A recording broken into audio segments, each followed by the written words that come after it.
Please join me in welcoming to the stage Dr. Károló Rowoly.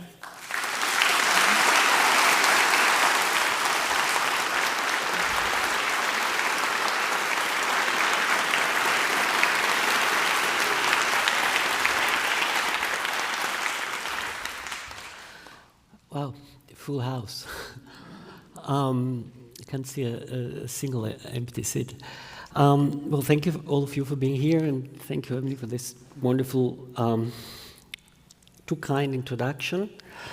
I'm particularly thankful to PI because being invited here in the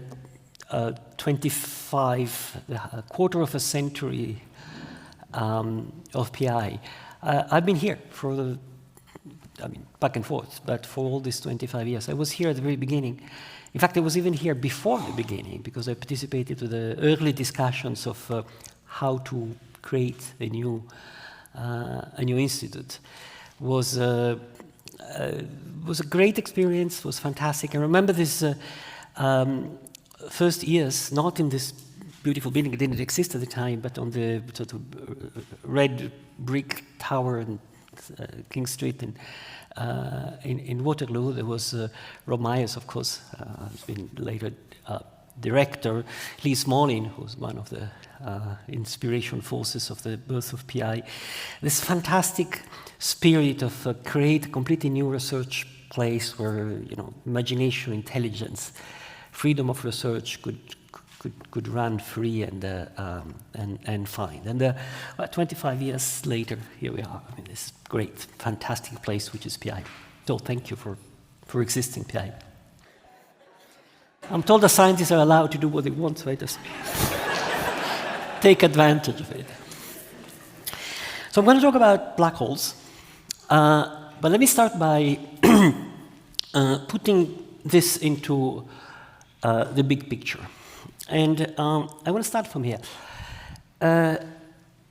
From Copernicus to Newton, sort of late Renaissance, all the way to the beginning of the Enlightenment, there have been this major event, which is the great scientific revolution, the revolution of thinking that has given rise to modern science. Science existed before, but the change that has happened at that time has been major, influenced Europe profoundly, and then the rest of the world equally profoundly. There's been long. There's been a century and a half from Copernicus' book to Newton's book.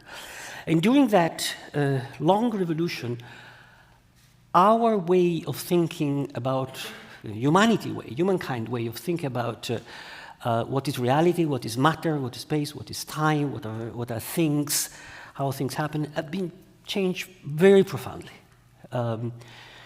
From we being in the center of a universe, Earth and heavens being completely separated, things happening because of magic influence, angels pushing, whatever, to what we call modern science. I believe that the revolution in physics of the 20th century, quantum mechanics on the one hand, and everything we tie to the name of Albert Einstein and his revolutionary understanding of space and time on the other, so led to the theory of general relativity, is an equally radical modification of our understanding of the world, which is already changing, but hasn't yet completely changed our civilization, probably as much, we don't know, but I think it's going to change our civilization as much as the great scientific revolution of the Renaissance. That revolution evolved into enlightenment, into the industrial revolution, into modernity, its complexity. What this revolution is going to bring us to, we don't know. It's going on. But these things are going slowly. Sometimes we think that science happened very rapidly, discovery over discovery. No, science, I think, is slow. And ways of thinking the world, the way of conceptualize the world, evolve slowly through discussion. And the current revolution isn't finished yet. that one took a century and a half, I said. This one started in early 20th century.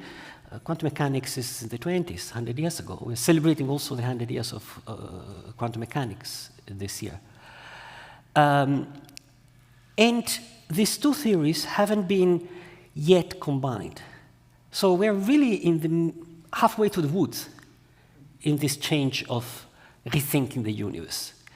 General relativity by itself without quantum mechanics doesn't make any sense. And quantum mechanics by itself without general relativity doesn't make any sense. They're clearly both wrong in some sense, which is not clear. And the effort of completing the revolution is ongoing. It's one of the things which is motivating a lot of research in fundamental physics, bringing together these two partial steps in understanding the world. Now, halfway of the Renaissance revolution, Galileo Galilei was several generations after Copernicus, but was just before. He died when Newton was born.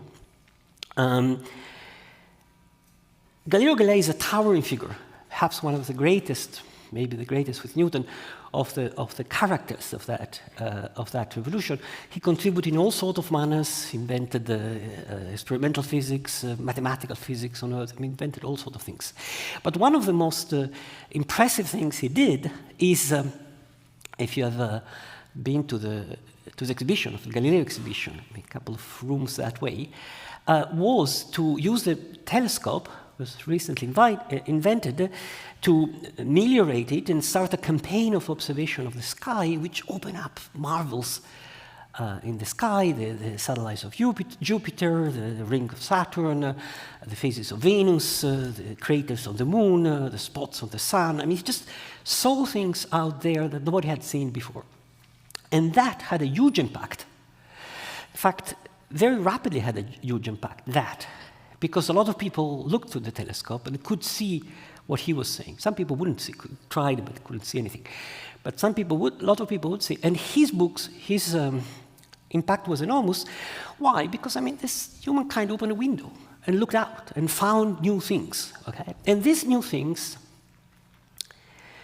on the one hand, were a major element of support for Copernicus' view of the world. So the Earth spinning and going around the sun, rather than the Earth being the center of everything.